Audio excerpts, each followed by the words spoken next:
Lakeland Public Television's Common Ground is brought to you by the Minnesota Arts and Cultural Heritage Fund. Production funding for Common Ground is made possible by the Minnesota Arts and Cultural Heritage Fund. Hi, and welcome to Common Ground. I'm your host, Ashley Hall. Common Ground captures the creative process of various artists living throughout our region. We delve into the veiled history of our area, plus we take you inside the cultural events that put the North in North Country. On this episode of Common Ground, we take a closer look at one of the many people that will be featuring on Common Ground this season. Her name is Mary Scheidler. She's from Grand Rapids, and most know her as the Kayak Lady. She has kayaked all 1,007 lakes in Itasca County.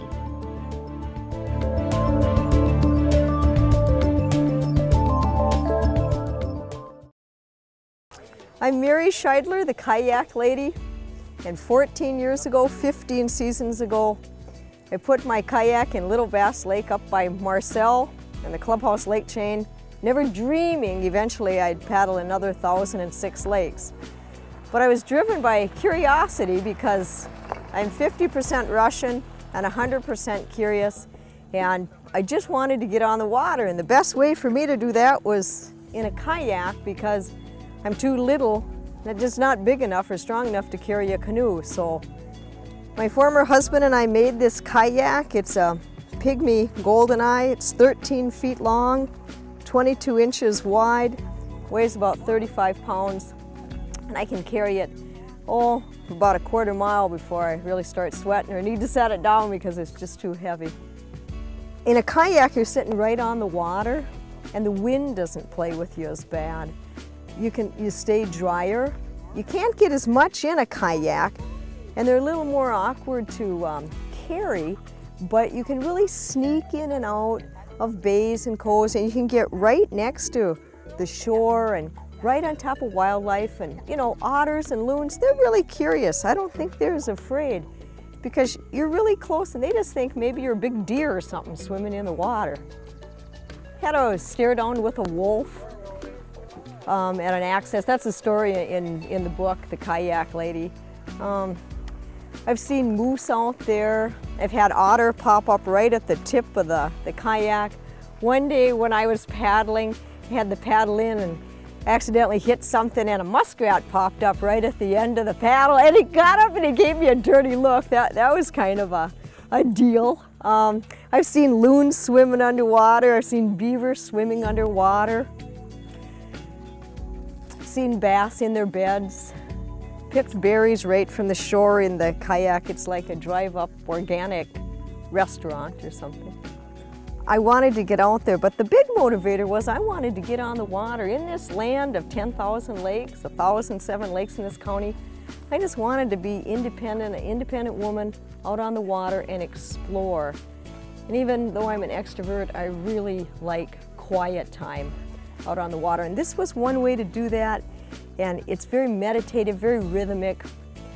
I've always wanted to learn to meditate, but because I got so many ants in my pants, I can't. So the rhythmic, paddling is great. It's just like cross-country skiing. The kayak was used by the Inuit people, the people of Greenland, and they use these as a transportation. And I think I've read where actually the dad would paddle the kayak and the mom and the kids and the dogs would go into the tip or the tail. And they had these long, sleek kayaks with very narrow paddles.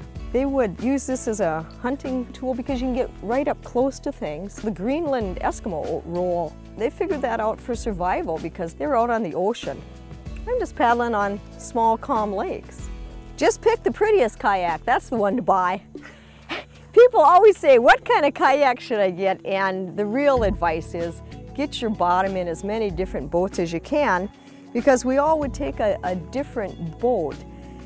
This boat, a small boat, is made for people, under 5 feet, under 110 pounds. And if someone bigger gets in it, I've literally seen this happen, they've got in it and flipped right out. You need to get into a boat that feels good on your bottom and your back, that's stable enough for you, that isn't too big. I've been in boats where I just feel like a pea rolling around in a bowling alley or something. So get in a boat that is comfortable for you, and then also think, do you want to portage this boat? Are you going to leave it on your lake, or are you going to need to pick it up and take it to different lakes? If you got the grandkids, or things are going to be a little rough, you probably don't want a wooden boat. You'd want a rotomold or plastic boat.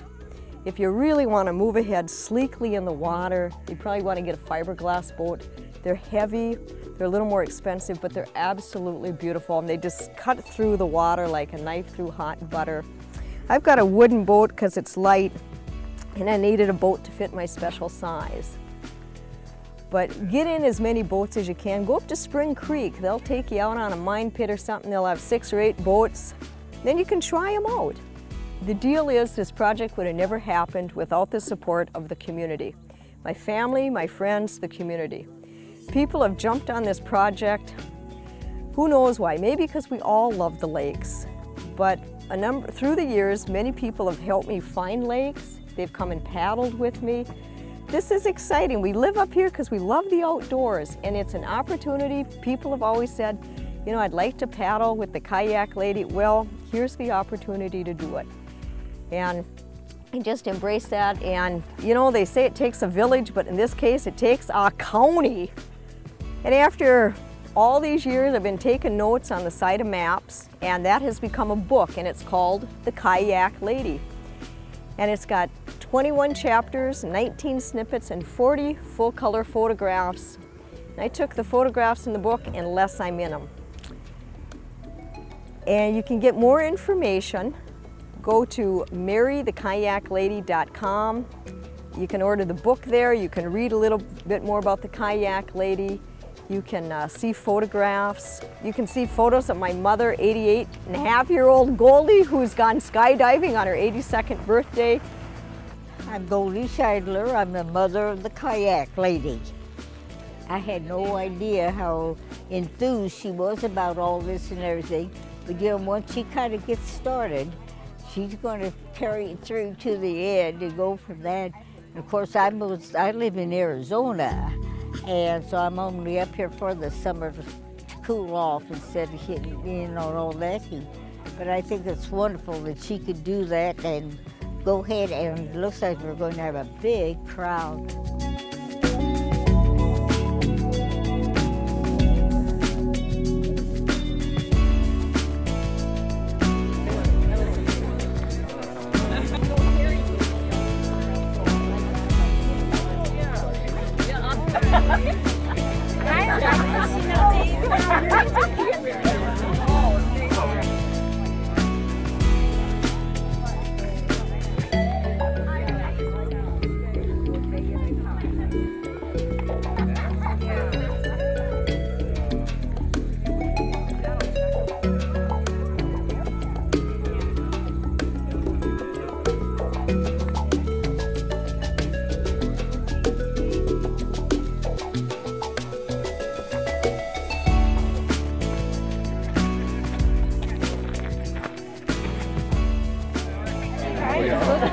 We're gonna head on out. So now it's more like... All right, let's go, 1007. In the first place, I didn't set out to write a book, but I was encouraged to take notes on the side of the topographic maps of all the things I had seen. And then as it evolved, pretty soon it was all the things that I felt and experienced, and sometimes what happened on the way to the lake, or who I met, that kind of thing. And so I was encouraged to paddle all 1,007 lakes. My intent was just to, get to 50 new and different lakes a season. And then people said, well, I hope you're keeping a journal and I hope you're writing a book. So for the last 4 years, I've been serious about writing the book. In the last 6 months, we've really been serious. The easiest thing about this project was actually paddling 1,007 lakes and writing the book. And the tough part has been editing the book, but I've had a wonderful editor. I never felt like I wanted to curl up in the fetal position and suck my thumb in the corner. She was very kind. So revising the book, editing the book, and getting it from where I thought it was done to the printer through a graphic designer and getting it back. And the book is beautiful. The Kayak Lady, it's 8 by 8, 40 full color photos. And I'll tell you, the other day when we picked it up at Bang Printing over in Brainerd, they brought the pallet of books out, and I opened up that first box and pulled the book out, and when I saw it, I burst into tears because it was so beautiful. And someone came out of the printing company and they bought a book right in the parking lot. So we made a sale right in the parking lot. It was wonderful. My brother says, why is your signature so messy? But I've been practicing because I was hoping there'd be a lot of books inside. So it's really messy, but nobody can imitate it. I don't want to get this boat wet. Oh, see, even after 1007, new things happen. Even monkeys fall out of trees. Let's go! Go for it, Mary! All right. 1007.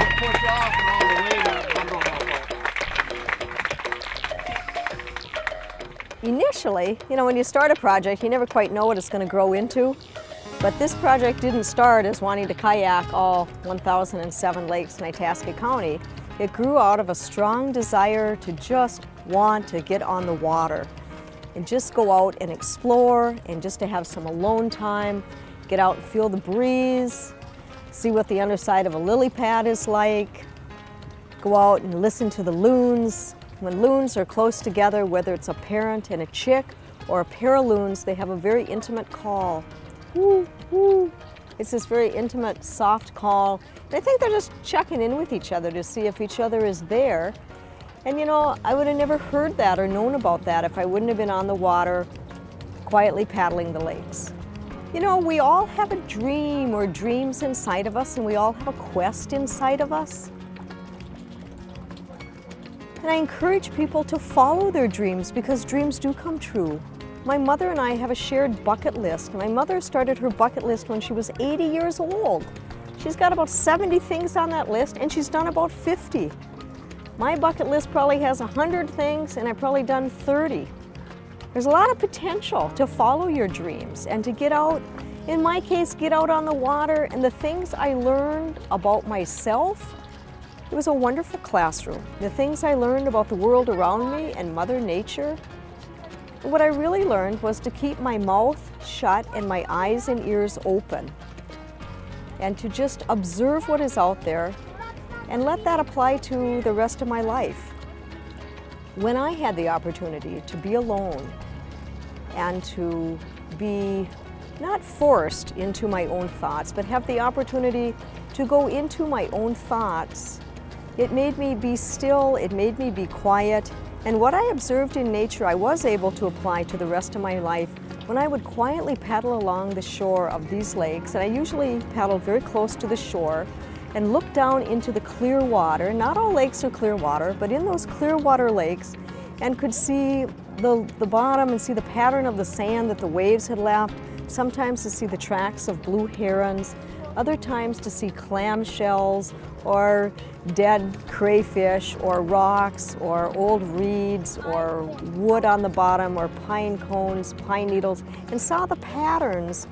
It reminded me of the labyrinth of my life. And when I looked into the water, and no one asked anything of me, but I could just stare into that water and realize, wow, here's how this works. It helped me to see myself more clearly and more honestly, and it helped me to be brave to look my monsters in the eye.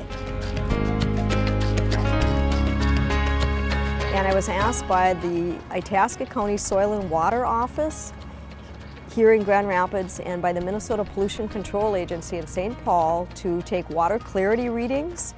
I used a Secchi disc, which is a white dinner plate sized disc. It's on a calibrated rope. Every 6 inches there was a mark, and also to take depth readings. And a lot of those water clarity readings are going to be baseline readings for lakes that, you know, the DNR or Itasca County Soil and Water had no readings for. And he just simply, you know, I would try to go out to the deepest spot, which, you know, when you look around a lake, it all looks the same depth. You don't know if it's 6 inches or 106 inches. So I would just drop the Secchi disc over the side of the boat, and when it hit bottom, if it did, if I had enough rope, then I would count how many feet deep it was, and I also would look to see where was the last time that I could see the disc in the water, and then we knew the water clarity. And so those are baseline readings. Some of those readings would help with trends, but because I visited most lakes just one time, I have just one reading. But a few years ago, Itasca County had more lake water readings, more water clarity readings than any other county in the state. So the kayak lady did that in her spare time. You know, one of our greatest resources here in northern Minnesota are all these beautiful lakes. And it's my intent that we keep these lakes as clean and pristine as possible. And by taking water clarity readings, if that helps us follow one of those trends or understand better how to preserve our lakes, then I'm all for that. And by doing water clarity readings, it was a way for me to volunteer my time, and it was also a way for my project to have more credibility, and also a way for this project not to be such a selfish quest, because I could share with others some information I had gathered.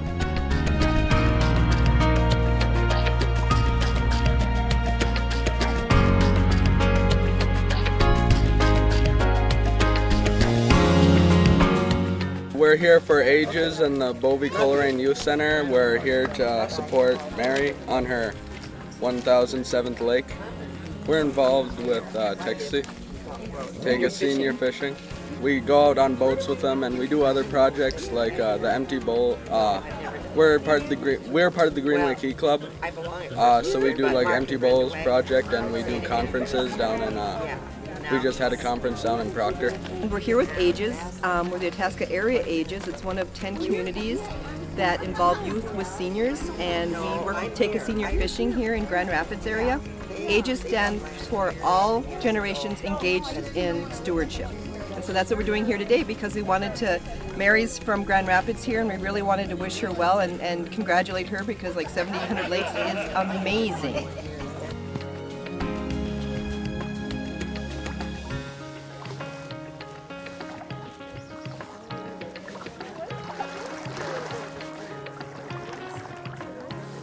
Yahoo! This is my book, The Kayak Lady, and this book is a memoir of my 15 seasons of paddling the 1,007 lakes in Itasca County. And this book talks not only about the experiences I had on the water and getting to the water, but it talks about the healing in my life. And we have 40 full-color photos in the book, and these photos were taken on the lake from the kayak. And here we have an otter that popped up right in front of the kayak. Actually, there were 4 otters, but I was busy blowing my nose when they popped up, so I missed that. But this, I'm thinking, is probably the daddy otter. He was pretty serious about getting me off the lake. And these stories come from my experiences and notes that I took on the sides of my map. This photo I call Squished, and it shows 2 of 3 eastern kingbird eggs that had hatched, and this nest was hanging right over the water. Just about hit it with my shoulder as I paddled by. Here's a fun photo, and this is Mystery Lake, one of the last lakes that I paddled. My motto is always have your camera with you, because you never know what you're gonna see. This project really honed my skills and helped me become a better photographer and a better eye. But I wanted to write because a lot of us do want to write a book. And if we're photographers, we do want to have the photo go along with our story. So they complement one another. This is a funny photo. I just had a little boy at the house, and he looked at it and he said, "A 2-headed turtle!" This was a perfect reflection on Alp Lake. This was about a half-hour hike in. That turtle just didn't want to move. One of my favorite plants out in the bog is the pitcher plant. And this is the part of the plant that actually looks like a pitcher and holds water. And when you're out in the bog, or when I was out in the bog, I would take time to examine all of these plants. And if you put your finger inside the pitcher plant and pull it up, you'll feel these hairs that are pushing downward. So if you were a little bug and you went in, you'd have a slippery slope right down into that water, but it would be almost impossible for you to crawl out because these hairs would be pointing against you. Mother Nature is very clever. This photo was a fun photo because I actually heard the action before I saw it. This was up on Mead Lake, up between Effie and Togo. and I heard a hummingbird behind me and to the side, and didn't realize I was so close to these blue flag iris. And as I started to take photos of this hummingbird and the blue flag iris, the wind came up and started to push the kayak. So I ended up kind of doing this sideways back bend with the camera and just kept snapping photographs, and here was a hummingbird feeding on natural food, blue flag iris. So that was really neat. There's a photo in here that took me 11 years to get, and I'm pretty proud of that photo just because it took so long. And I often ask people, what do you think this is a photo of? And very few people guess, but this is actually what it looks like when a beaver slaps the water. And this was evening. If you want to see beaver, good time to go out just before the sun is setting. And this beaver was patrolling, slapped the water, and the water flew. I don't know how many feet high, maybe 10 feet high. People really like this photo, a sunrise on Bowstring Lake, misty, you know, warm water, cool air, the sun was rising. Pretty exciting, Bowstring Lake. So one thing I learned was to look carefully and look closely and look at the little things. You know, seeing the bear in the creek was exciting. Seeing the cow and calf moose was very exciting. But what was most interesting and kept my attention longer were the tiny things that I saw, the little bog plants or the little swimmy things in the water. You do want to have a life jacket and have it that fits, and you want to be comfortable. You always want to take water with you. You always want to tell someone where you've gone and when you're going to be back. You may want to carry pink ribbons if you're going exploring. A GPS is great, but pink ribbons, batteries don't wear out. Take your camera for fun. Take a hat. I always had a sweater and a raincoat, and I always had food because sometimes that 20-minute excursion turned into like 5 hours and 20 minutes. And eventually, yes, I did get a cell phone, but a lot of places I went, there wasn't reception. The book takes place through the seasons. Here's an autumn photo of Beavertail Lake. But the chapters talk about the experiences, and sometimes the most interesting thing that happened on the lake didn't actually happen on the lake. It happened going to the lake or coming from the lake. Sometimes the people I met or their dog. So the book chronicles what happened. You know, not every day in northern Minnesota is sunny and 72 degrees and calm water. To paddle the 1,007 lakes in 14 years, I had to make use of all the soft water season that I had. And so a lot of times I'd start paddling in April, one time even in March, but usually in April when there was still ice on some of the lakes, paddle all through the spring and summer and autumn. But a lot of times I'd paddle right up until freeze up. And, you know, people were very supportive in the community of this project. And, you know, there was about twice I thought, I don't think I'm going to be able to finish this, but I always kept going because the community was behind me and so encouraging. And I hit that 750 mark of lakes, and I just kept right on paddling. Next thing I know, I had paddled 900 lakes, and then I knew somehow I would paddle all the lakes. And it was the help of Willie the Minnow Man, who knew where the ponds were, Stan the Trapper, other people that would give you water, let you use the phone, give you directions. A lot of people have told the kayak lady where to go. So without the help of the community, this would have just been a little tougher. So I really appreciate everybody's support. You know, in some cases it takes a village, but in this case it took a whole county. Initially, I thought I would just go out and learn what Mother Nature had to offer. But what really happened over 15 seasons of paddling is I learned about myself.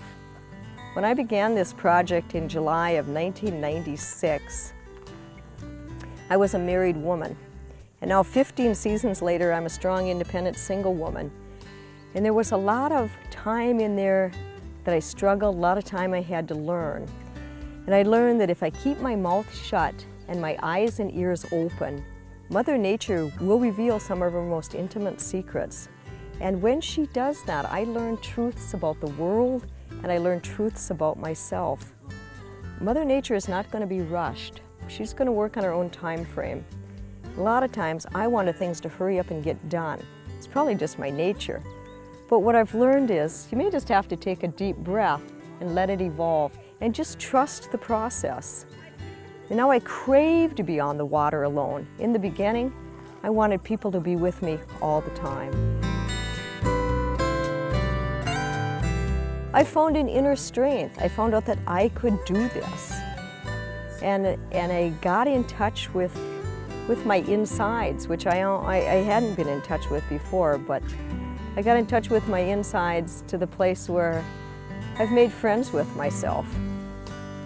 I've put on my big girl panties. I've screwed my courage to the sticking place, and I invite everybody to do that and follow their dreams. Dreams come true. I never dreamt I'd really finish all 1,007 lakes or that I'd write a book, but I did it. And if I can do it, you can do it. I'm just a small town girl. Northern Minnesota, everybody's got these dreams inside of them. Just take a deep breath and do it.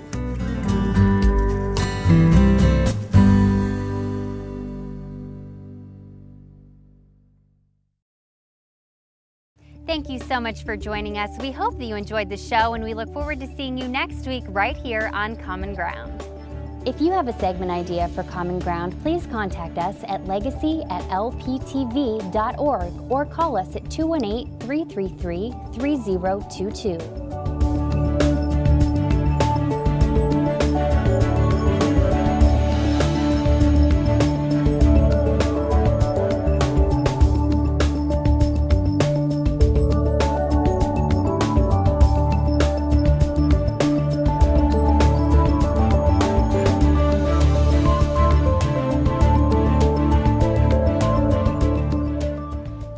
Individual segments or copies of Common Ground, please call 218-333-3020. Production funding for Common Ground is made possible by the Minnesota Arts and Cultural Heritage Fund. If you enjoyed this segment of Lakeland Public Television's Common Ground, consider making a contribution at lptv.org.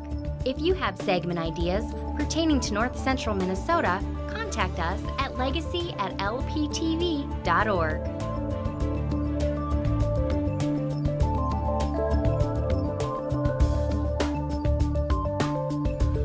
Common Ground is funded by the Minnesota Arts and Cultural Heritage Fund by the vote of the people on November 4th, 2008.